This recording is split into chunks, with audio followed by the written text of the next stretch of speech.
obviously since the last time we saw you, the Hidara saga has been played out in full within the media. What's your take on it now at this moment in time, given everything that's gone on? Well, I think sometimes it's good to reflect on the situation and how it was dealt with.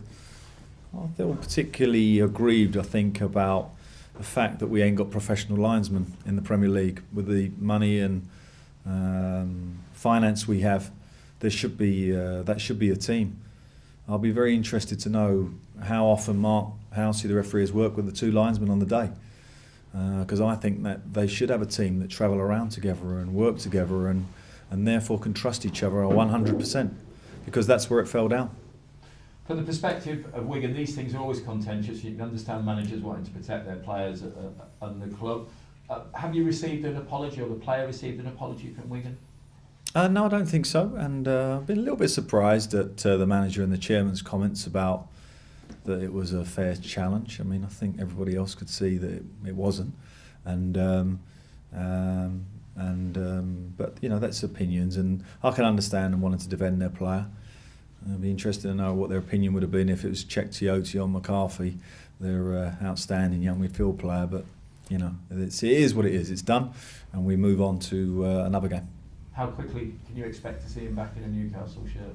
Well, fortunately for us, it doesn't look too bad. He won't make this weekend. We're fingers crossed that he could be playing Benfica, because we're missing both our first choice fullbacks this weekend, and that's a bit of a blow for us.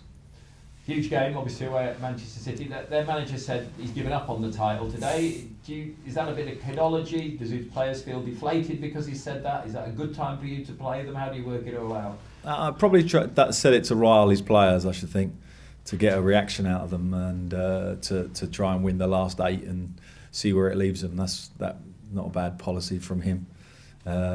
We won't be fooled by it, though. We know it's a difficult place to go. Last year it was our toughest away game. I make no bones about that, and we need to make sure it's a little bit easier this time around with a better performance from ourselves, and I think that's the key. We got a good side, we performed well of late, and we need to take that to this game. You've had a remarkable run in Europe, probably surpassed even your own expectations at times, but is there still work to do within the Premier League, Alan, as you look at the table? Well, of course, every team in that bottom 10 not comfortable yet, and we're all striving to get close to 40 points as quickly as we can, and obviously that's our goal too. Is it those teams playing for one place, or do you think all 3 places are still up for grabs at the bottom there? A lot of people seem to think maybe Reading and QPR have got too much to do, or do you see it differently? Well, I wouldn't say that. I think history dictates that that's not the case, that they can make a late run. I think West Ham won something like 5 of their last 7 or something like that when they survived. So you have to be on your guard as a Premiership side, and this just is the business end now. And all of us, there'll be extra tension on the game, extra emphasis from the media, and you all need to deal with that and be able to get your results.